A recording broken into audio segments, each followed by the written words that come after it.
Um, this is our very second town hall in a series of them. And what I think I'd like to do is take the opportunity briefly to introduce myself, explain a little bit why I'm running for Congress here in the 21st Congressional District. Many of you here, particularly in this portion of Montgomery County, would be new to the 21st Congressional District. My condolences for the loss of Paul Tonko, who's still with us. He's a lovely human being. I have a great relationship with the congressman, but he will be now in the 20th Congressional District. Which is no longer includes Amsterdam or any portion of Montgomery County. My name is Matt Castelli, and I am running for Congress in the 21st Congressional District, which is now 15 counties that make up this massive district, one of the largest not just in New York State, but in this eastern portion of the country. The last name Castelli means castle. And it may not come as a surprise that protecting others and providing a sense of safety and security is really a part of who I am. I was born and raised in the Hudson Valley, a little bit further south than here. Went to Siena College, so not too far away. And when I was at Siena 20 years ago, to date myself, 9/11 happened. And that became a driving force for my career. I went and I joined the CIA, served there for nearly 15 years, where I led teams hunting down some of the world's most dangerous terrorists. I worked in the same department that found not just Osama bin Laden, but most recently we saw in the news the leader of Al-Qaeda, Ayman al-Zawahiri. Those were my friends that helped to find him. I did comparable efforts in finding bad guys and served in places like Afghanistan and Iraq, and had enough success doing all of that that I was tapped by the Obama White House to come down and serve as the director for counterterrorism at the National Security Council. A role I was asked by the Trump administration to stay on it. And I did, for the first year of the Trump White House. Because if I learned anything throughout my career of public service, it's this. When it comes to protecting our nation, when it comes to protecting our communities, my family, yours, it requires us to put country before party. And my belief in that has never wavered. Now, I went back to CIA, did some work with technology startups, got a business degree out at Northwestern, and then COVID hit. Now, my grandfather was an Army doctor at West Point. He got out of the Army, remained a physician, and he raised a family of nurses. Everyone in my family is a nurse with the exception of my mother. She served in a different way, she became a teacher. But my grandpa instilled within our entire family this sense of duty, a duty to care. So when COVID hit, and we got to a point pretty quickly in this pandemic where we were having a 9/11 every single day in this country in terms of deaths, it was the most compelling challenge of our time. So I left government, and I joined a healthcare organization here in New York, started by a couple of veterans to better coordinate care for veterans, rural communities, connecting health and social care together.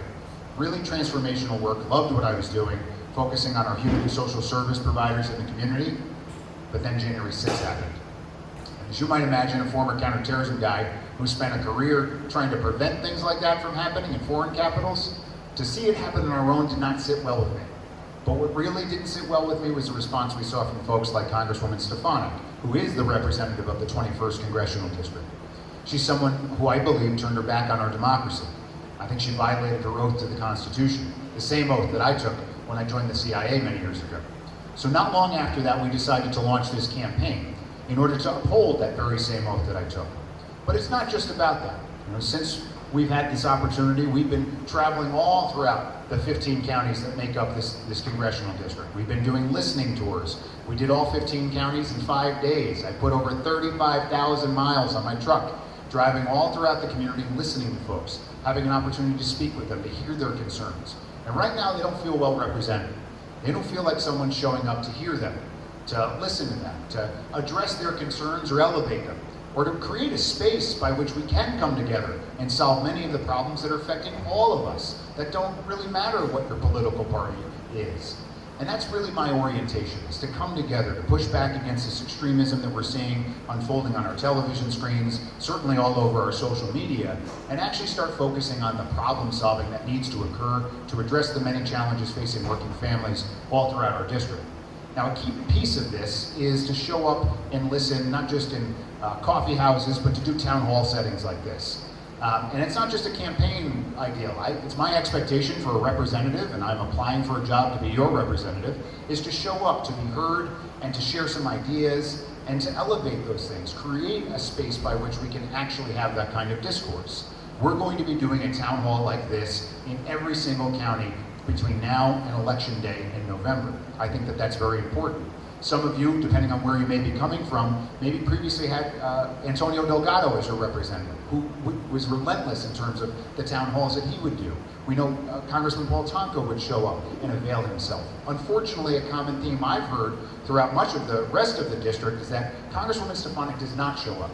She does not avail herself of her constituents. She doesn't have an opportunity to listen to them, to answer their questions, and to be held accountable for some of the things that she's done, whether it's her votes or her rhetoric or things that she might be doing. Now, one difference here between other town hall environments that you may have been a part of is that I am not yet a sitting member of Congress. I can't tell you particular pieces of legislation that I have proposed or been a part of. I can't answer for what's going on in Washington. But what I can do is create a space by which to listen to you, to hear your thoughts, to offer my own response and cultivating sort of the opinion and input from all across this district about how I would respond to a particular circumstance. But there may be some instances where I don't know the answer. And I'm going to be upfront with you, but I'm going to go work hard and go find the answer to that question. So I hope here tonight we can take this opportunity to open up the discussion here. I will tell you a little bit about our campaign thus far. As I mentioned, we've been all across the 15 counties, 35,000 miles. We've got well over 500 supporters and volunteers who've been out there knocking on doors, collecting signatures for getting us on the ballot, first as the Democratic Party candidate, and we'll be having a primary here for those of you who are registered Democrats. Starting on Saturday, we have early voting. The 23rd of August is the Democratic primary. I would hope and be honored to earn your vote in that. But we also went out and collected signatures for something else, an independent line on the ballot that we're calling the moderate party. Because here in New York, we can carry multiple lines. We can collect enough signatures. And between the Democratic Party line and the moderate party line, we collected 11,000 signatures from voters all across this district. And that's the same number of signatures that Congresswoman Stefanik collected for the Republican Party and Conservative Party lines. We're going toe-to-toe. And the moderate party is a great opportunity for us to really build this country before party coalition that we're seeking to do so in this campaign. It's not just about Democrats, it's about independents. Registered voters here in the district, 30% of them are unaffiliated or independent. 30% are Democrat, 40% are registered Republicans. To win and to govern, you gotta build a coalition. And I believe in that very strongly because I think one of the problems I see in Washington are folks not interested in building coalitions. Folks only interested in talking to their ardent supporters and not actually coming together to produce solutions for our country and our community. Well, that's what we'd like to change right here and now. So we've been working really hard, building a very strong campaign, and I'm excited for the opportunity to hear what you have to say tonight and to offer your thoughts about where we're at in terms of our community here in Montgomery County, specifically here in Amsterdam or all throughout the county, and where we might be as a country. So please feel free to raise your hand. I'm happy to call on you, raise a question, and if you'd like, we're going to preserve some time at the very end. If you don't want to ask a question or talk about something in a big group, we can talk about it one-on-one. I'll start. Go for it. So I have a question. Very interesting here to say about building bridges and how do you see that happening? They're so partisan and so partisan.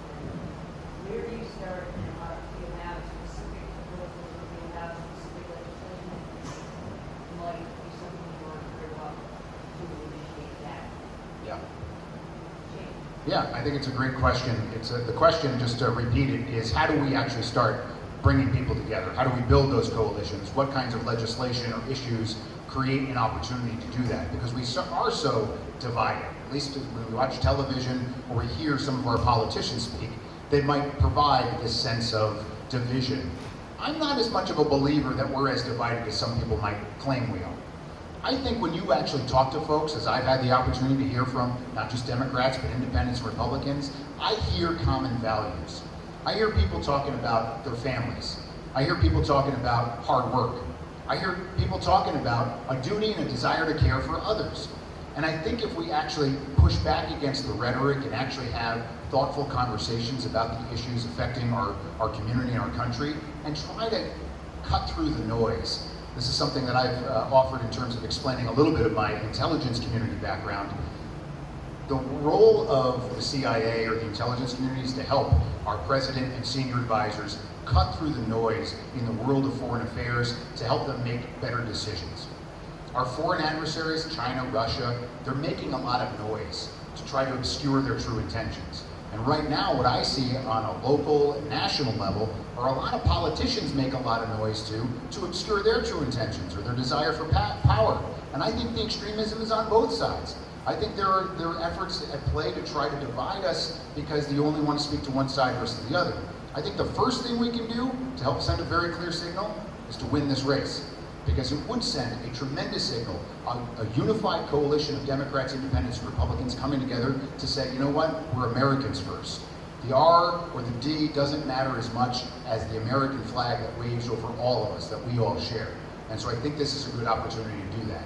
But then also make sure that every single issue that we come up with, a particular piece of legislation, we're actually pushing back and calling out those who might seek to sow division or this really extremist rhetoric or hateful name calling. We're seeing it even right now in the aftermath of some of the legal and law enforcement issues that have occurred throughout the course of this past week. No, let's focus on the fact that we're Americans first, and let's focus on the Constitution that many of us swore an oath to protect.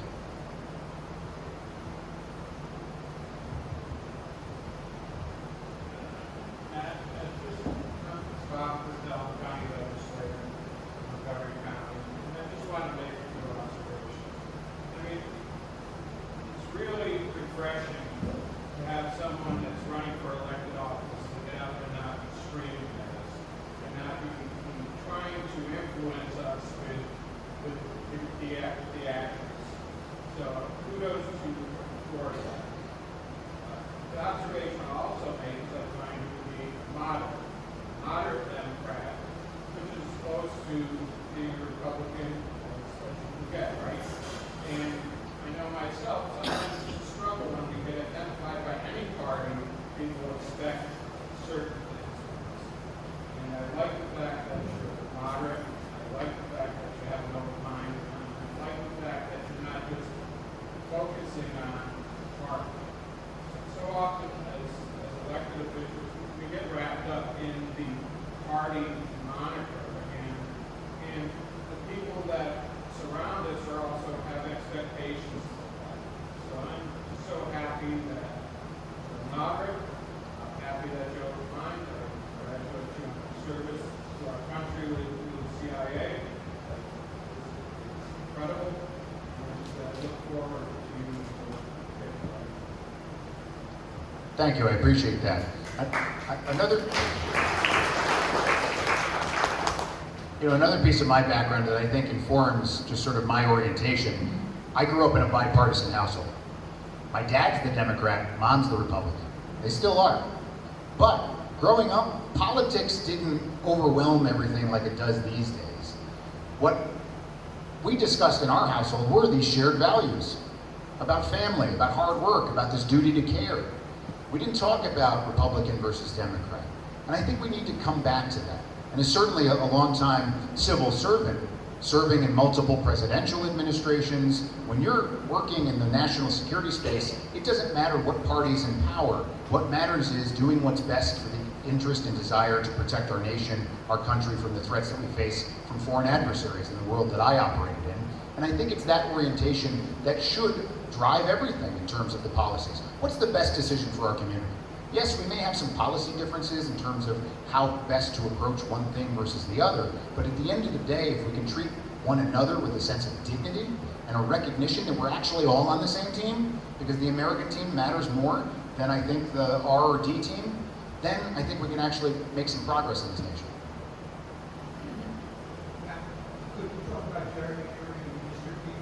And both sides do it. Yeah. So, how do you resolve that favorably where both sides say, I guess they had a battle and that was over.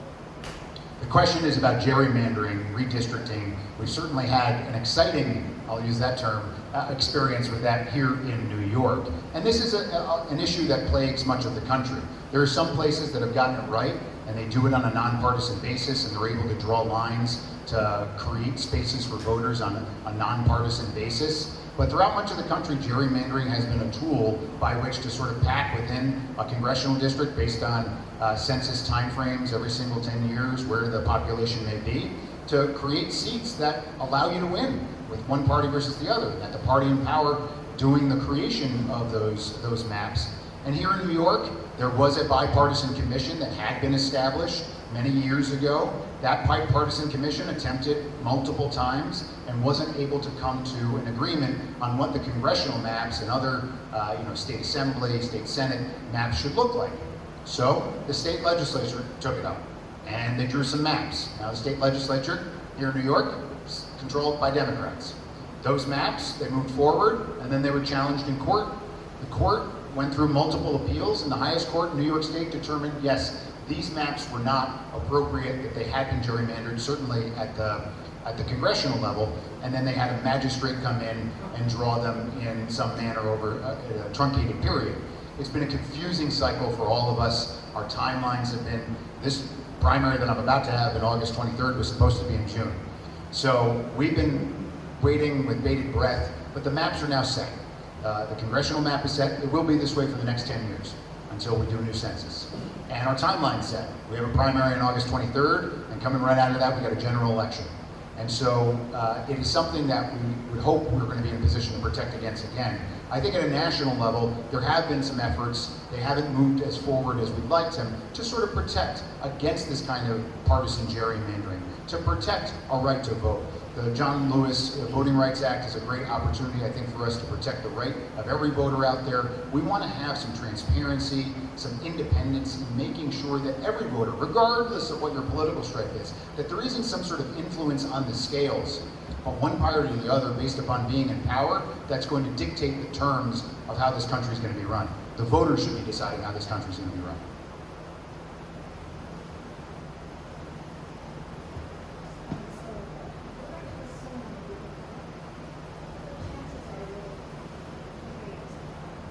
So the question is, she made a presumption that we're going to win the primary. I'm not going to make that presumption. We're going to work very, very hard over the course of the next couple of weeks here to make sure that we do win the primary. But then the question is the chances that we will debate Congresswoman Elise Stefanik. I will be asking for it, not to forecast this, everybody, we're probably going to put this out on YouTube. She should be aware we'll be asking for as many debates as possible on day one, once we're in the general election. There is precedent. The prior congressional candidates that she has faced in recent cycles since she's been in Congress, and oh, by the way, she's been in office for 8 years. That's 2 presidential terms.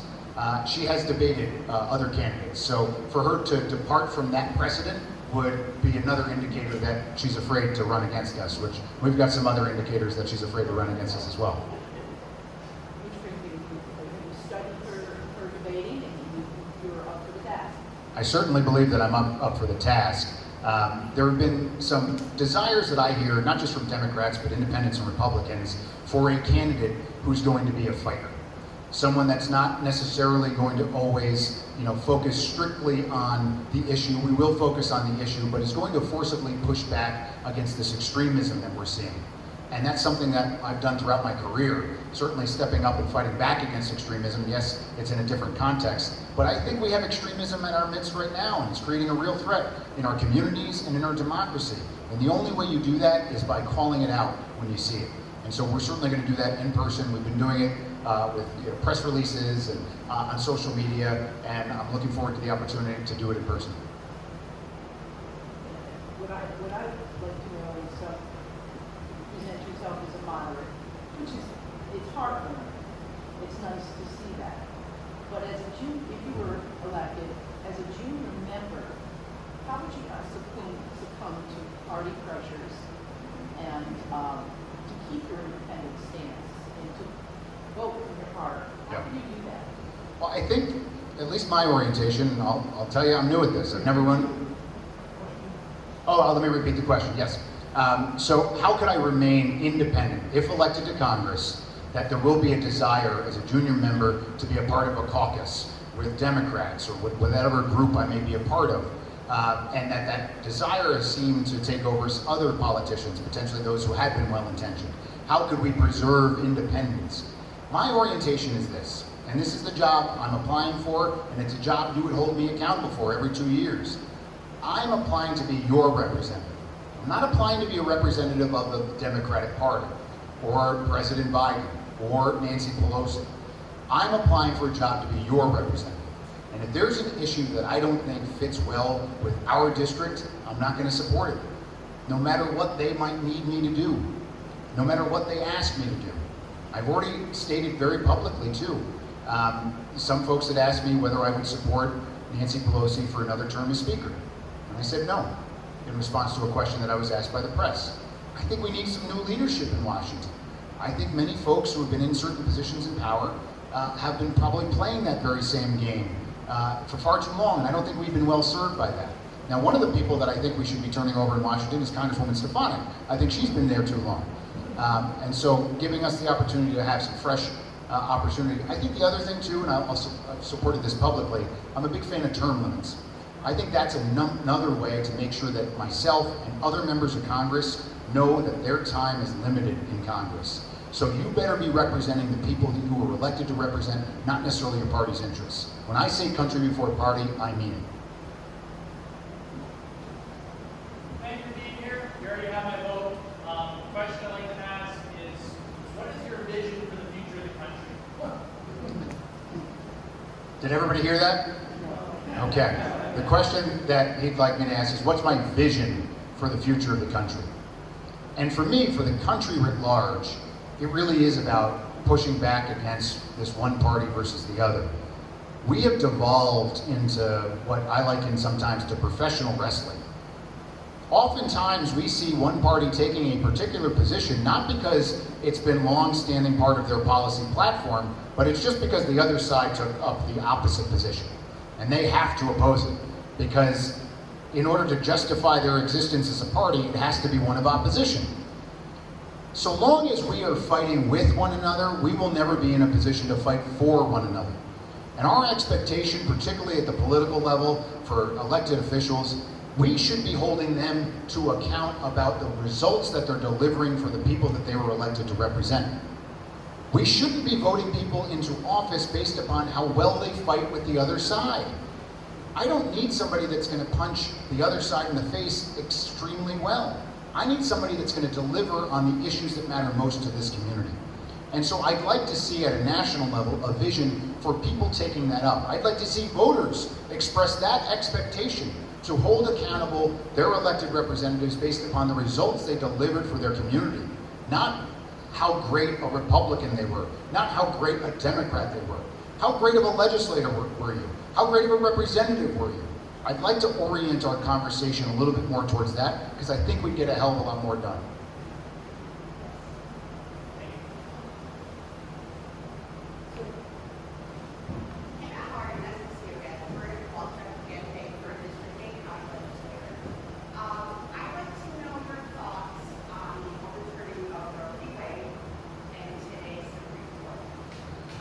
So the question is my thoughts on the overturning of Roe v. Wade and sort of the status of today's Supreme Court.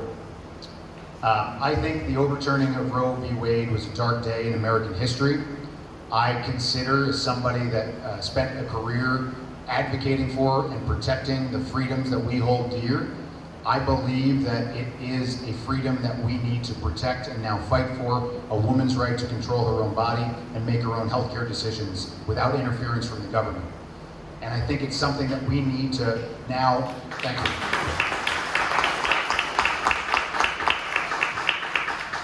This is something we've long talked about protecting. It's now eroded. The Supreme Court decision, unfortunately, has now put millions of American women at risk. Here in New York, folks talk about the protections we have, but that's not a guarantee. It's not a guarantee when you go travel outside of this state. It's not a guarantee that we're not going to see folks like Congresswoman Stefanik, who has already publicly advocated. We know that this extremist wing of her party that she's leading would like to see a national ban on abortion. And so the only way to protect against this threat that now exists for millions of American women and the potential future threats to come is to codify into law those protections at the federal level. Because it is and should be a protection for every American. So that's my thought on that, and it's something that we're going to fight for in this campaign. I think in terms of where we're seeing the Supreme Court go, I think the lesson we all need to learn is that elections have consequences. And we need to make sure that we are treating every single election going forward as an opportunity to protect American freedoms, like a woman's right to choose what to do with her own body, and others. So we need to show up, we need to participate. Now, some folks have asked me, and I'll take another step, about what do we do about the Supreme Court? Some folks have talked about expanding it. I'm not really in favor of that, but much like I just discussed, I'd like to see term limits in Congress, I'd like to see term limits at the Supreme Court as well. And listen, I think that cuts both ways. You know, American politics is a pendulum sometimes, and I think the best way to protect against extremism, one way or the other, is to keep us down the middle. And I think those term limits would create an opportunity to do just that. You said the right thing. Term limit for Supreme Court. Do you think they're impeachable? Because you watch how many confirmation hearings where they said Roe v. Wade is established law. It's been in place for decades and it's established law. They turn around and they, as soon as they have the opportunity, they lie. Yeah. So are those individuals you see them as impeachable by the Congress for literally lying under the Constitution? So the question here is for those members now of the Supreme Court who very recently, under oath, provided testimony saying that they would uphold the precedent of Roe, but then very clearly decided to go against that. Is that an impeachable offense? Is that something that Congress could take up to impeach those Supreme Court justices? I'm not a constitutional scholar, and so I don't know if it is. It is something that I think should be explored. When people show up and take an oath, under oath, and then offer sworn testimony, that has to matter. And if it doesn't matter, if there aren't consequences for folks violating that oath that they take to offer sworn testimony, then what good is it going forward? So I think it's something that we do need to pay close attention to and examine.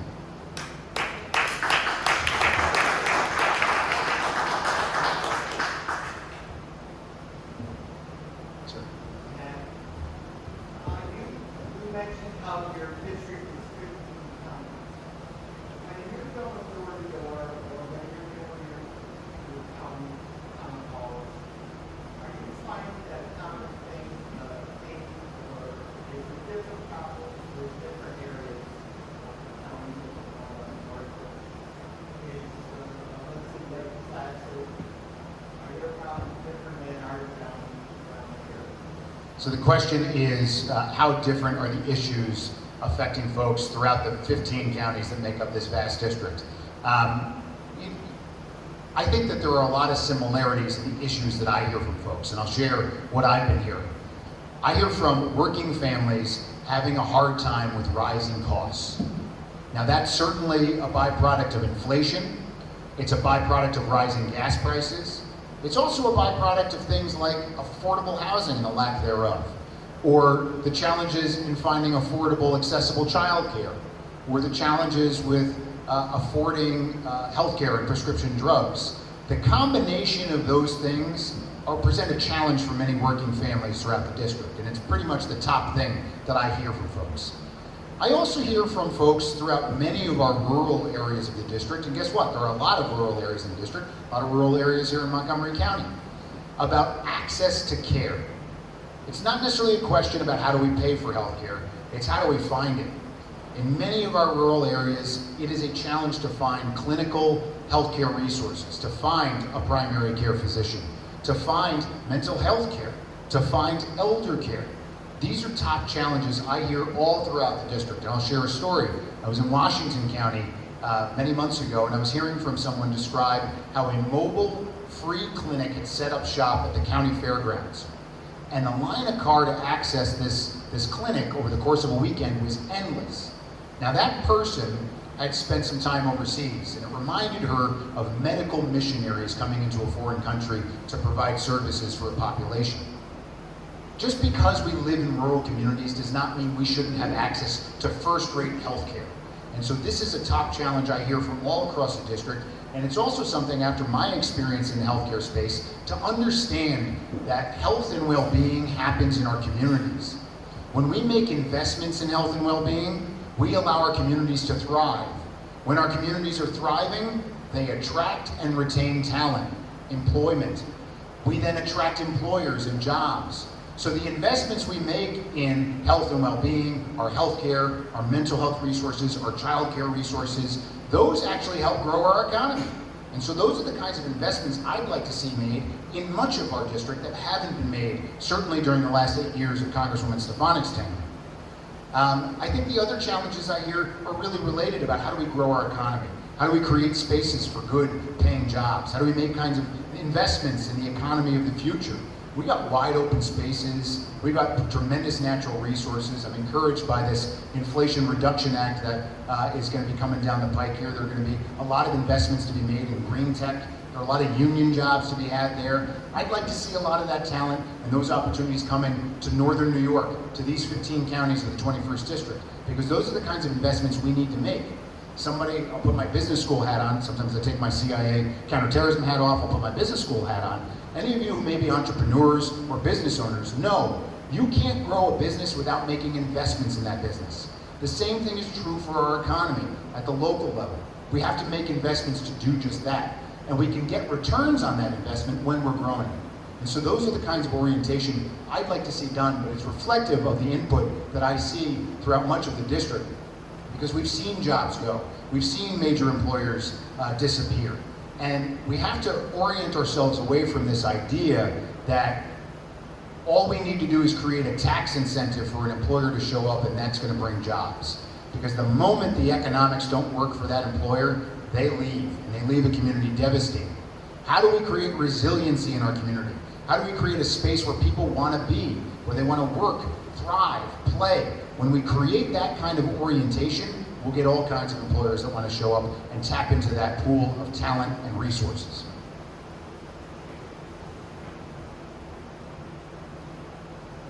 Matt, one more thing. You're an educated man, with a great resume. Why do you want to be my representative? The question is, why do I want to be Bob's representative in Congress? I'll expand it and say, why do I want to be everybody's representative in Congress here? It's not about me, and it's not about getting me elected. It really is about you and getting you the kind of representation you deserve. We've been talking a little bit about what we're seeing in our national public discourse right now, of folks who are more interested in advancing their own careers, who are interested in advancing their party's position in power, than actually addressing the common challenges facing all of us. Those rising gas prices, they don't care whether you're a Democrat or Republican. The inflation, the lack of access to childcare, they don't care whether you're a Democrat or Republican. And I think right now, I feel poorly served by Congresswoman Stefanik. I feel poorly served by many members of Congress at the national level who aren't addressing the challenges facing all of us. So my desire here is to push back against that, to lead this vision of bringing us together to actually solve the common challenges facing us, to move our country forward.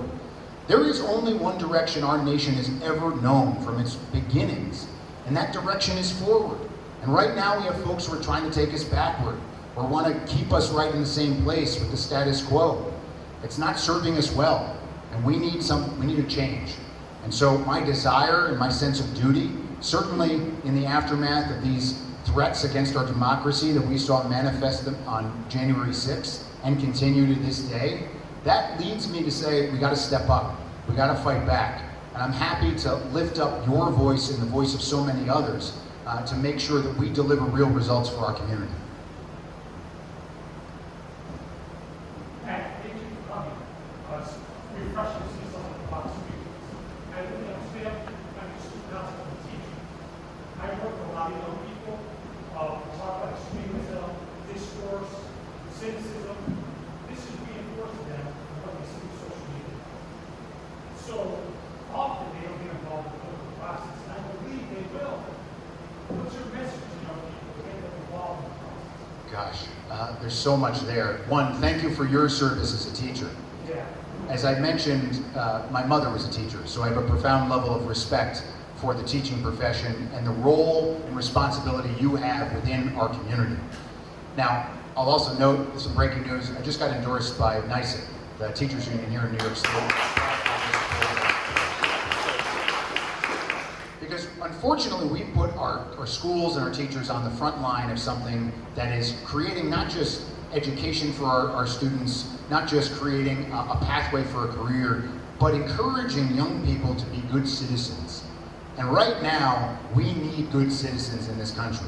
We need folks who are willing to engage in discussion, to show up and treat one another with a certain sense of dignity, to hear one another, to offer different perspectives without attacking one another. Our online environments do not create a space to do that. When we simply rely on social media, which unfortunately many of the different platforms out there have created a financial incentive to create division, to promote toxic material. And that's something that Congress needs to take a greater look at.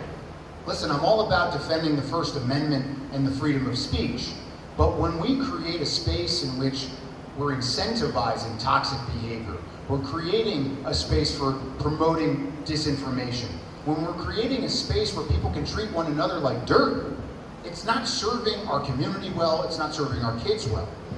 We want, in this campaign in particular too, we talk about the concept of voters, particularly 18 to 25, 18 to 29, one of the largest voting blocks in America. It's a growing voting block. Many of those folks are unaffiliated with a particular political party because they don't feel well served by the Democratic Party or the Republican Party or politicians in Washington.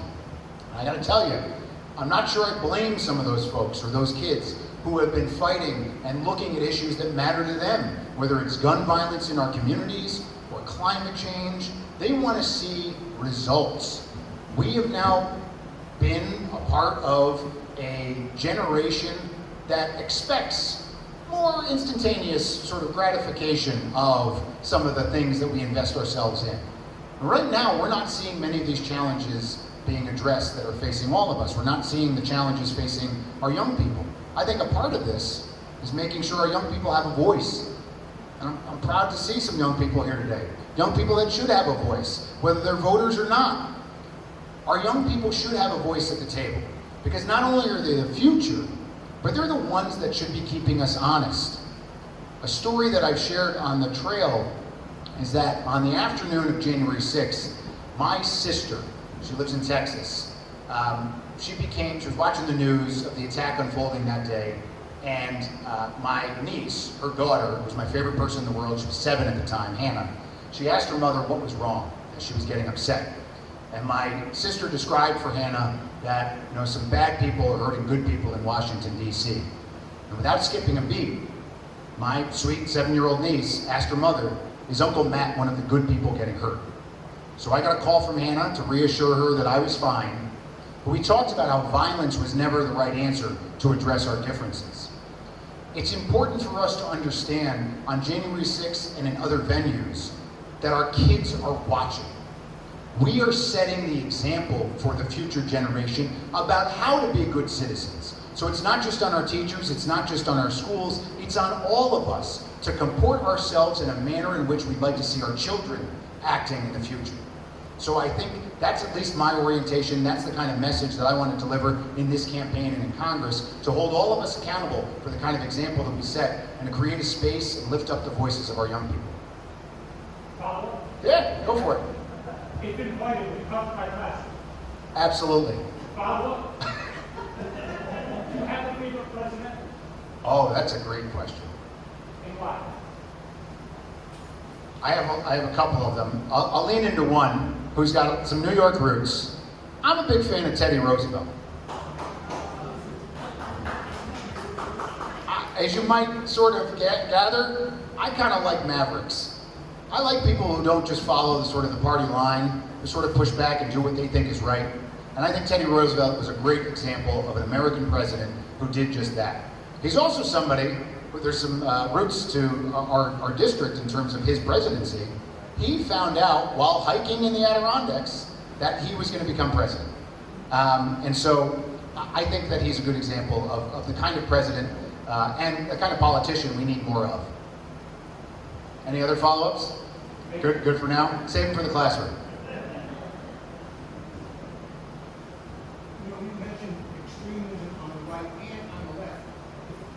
From my reading of things, if it weren't for a super turnout at local elections, Trump would have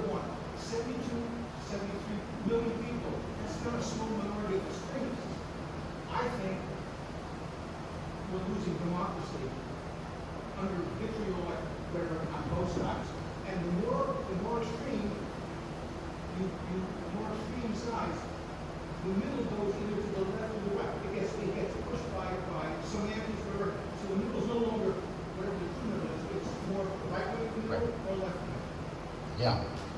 So the concern that's being raised is that with the extremism and vitriol we see on both sides, that we become more and more divided, and that these extremes are eroding a belief in government that works, that of a democracy that works. One of the things that I very much believe in this campaign and the kind of coalition we're trying to build is that there are a great majority of us who find ourselves not on one side or the other, but we find ourselves in the middle. The loudest voices in the room right now are the ones that are on the extremes.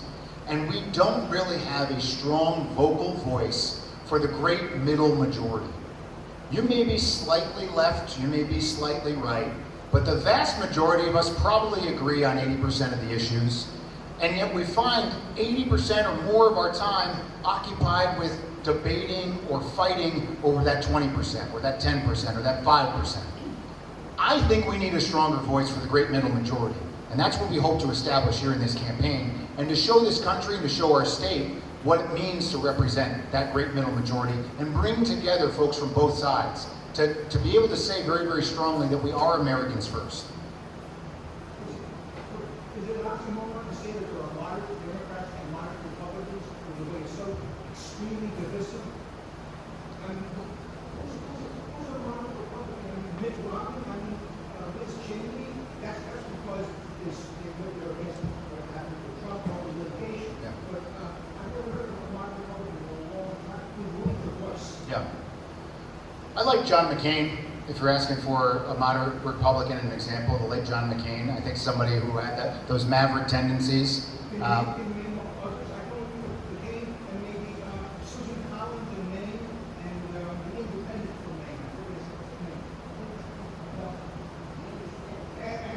Yeah. Where is it? Yeah, well, I mean, that's the expectation. We should show that when you speak only to the ardent base that you have, and this, again, both parties, I think, are guilty of this, you start eroding the kinds of people that are reasonable, the kind of people that you can actually govern with. Governing requires compromise. Governing requires coalition building. And the parties of opposition don't lend themselves to compromise or coalition building. And if we find ourselves beholden to those loudest voices on the extremist fringe, you're certainly right, we won't get anything done, and it will continue to threaten our democracy. Well, seriously, there's a tremendous amount of vitriolic, negative rhetoric. How do you overcome that kind of negative inertia? Yeah. I mean, what about the determinants? How many people who get to Washington really want to go back, especially people like Right? Well, it's funny you say this when we talk about the importance of term limits. It's interesting and sad to see some folks, when they're about to retire, start gaining a spine and start showing some character, right? Showing like, oh, well, I'd actually vote for this, rather than just trying to placate their ardent sort of far extreme base. But I do think term limits would be helpful in making sure that we create that space. you think it's achievable within our lifetime? I think it is. I think it's something that, listen, I'm happy to say I will term limit myself if we don't yet have it into law. And when you talk, you might consider go out and serve Democratic circuit. That's fine by me, so long as I'm representing my constituency well.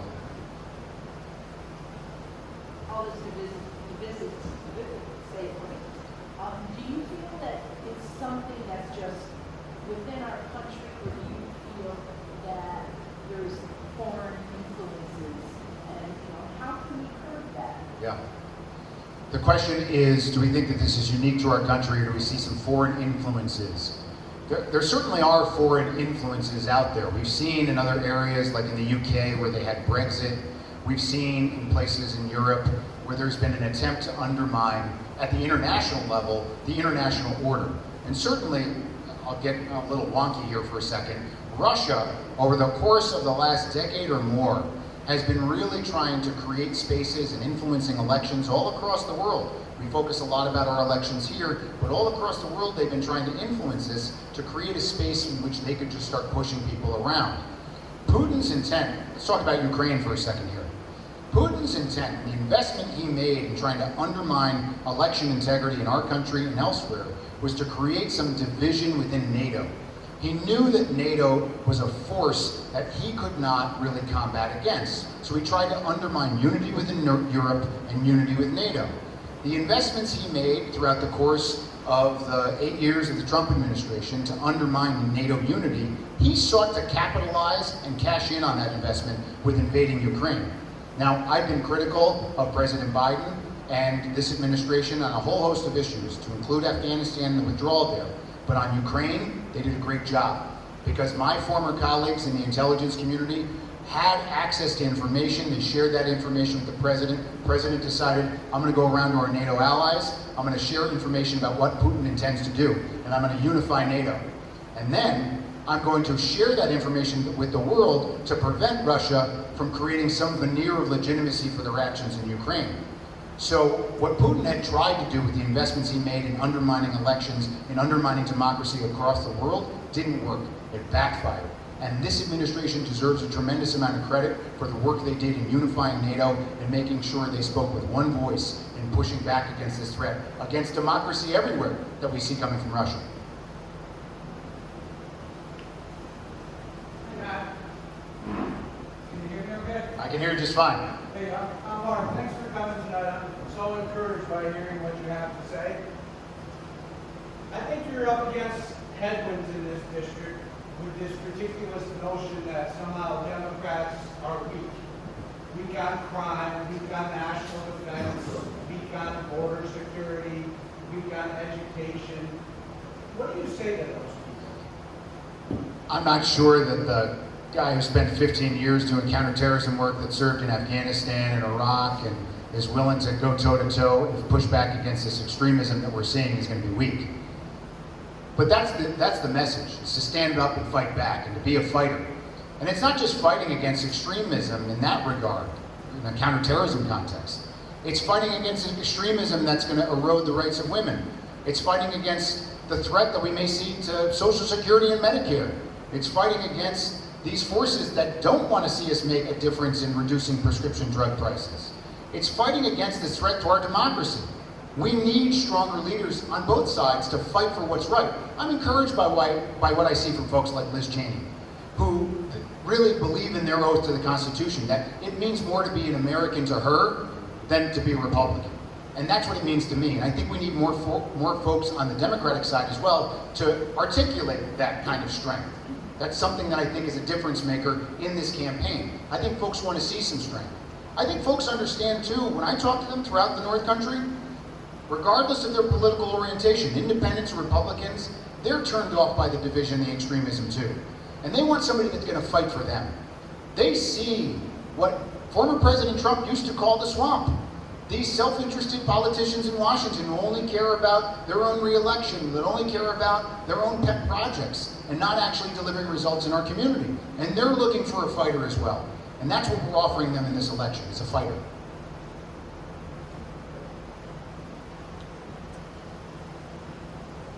So how did you swing to become a Democrat, not a Republican? The question is, why am I a Democrat and not a Republican? And I'll admit, for much of my career, particularly in the national security space, I was independent. I was unaffiliated. I believe government can and should be a force for good. And that is probably my most direct and clearest answer and response to why I'm a Democrat. Because the only party that I see right now that believes in that is the Democratic Party.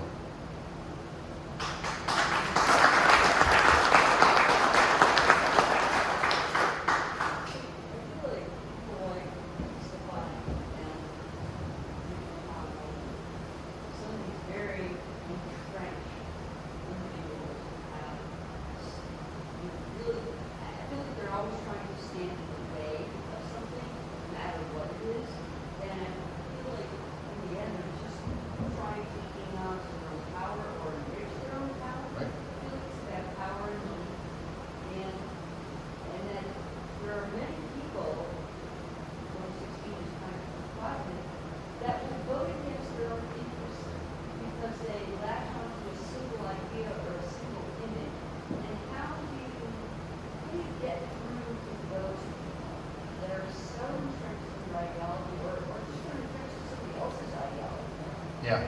So the question is, how do we get through to folks who consistently vote against their own interests, who are so entrenched with their own affiliation, their ideology.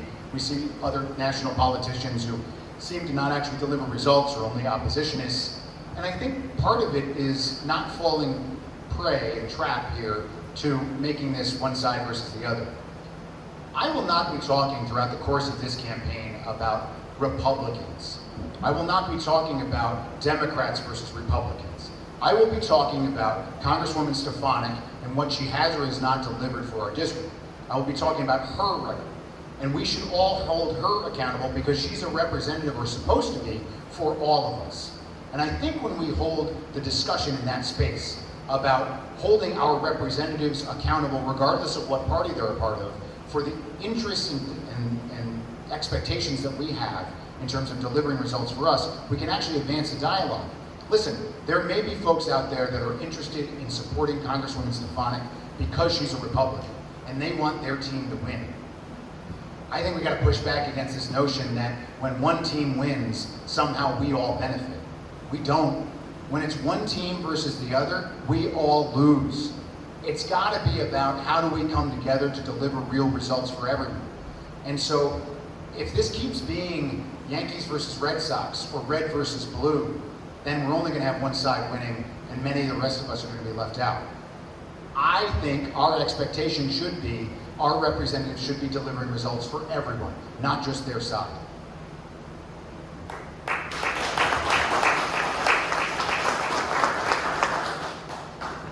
I'm getting the hook here because we only have a limited amount of time, but I do have a couple of minutes where I'd like to stand here, and if you'd like to come up and ask me a question that maybe you didn't feel comfortable asking in front of the large crowd, I'd be happy to take it and we can chat about it there. I am so grateful for the opportunity to be with you all here tonight. I hope this is the first of many sessions in the community talking with you all. Please, if you're registered Democrats, please remember to vote in this primary. You can begin doing so on Saturday with early voting. The actual primary election is on August 23rd. I'd be honored to earn your vote, especially as we seek to carry forward the Democratic Party and the Moderate Party, which we already have, in creating a space for the kind of coalition that we've been talking about here tonight. But thank you very much, everybody, for having the opportunity.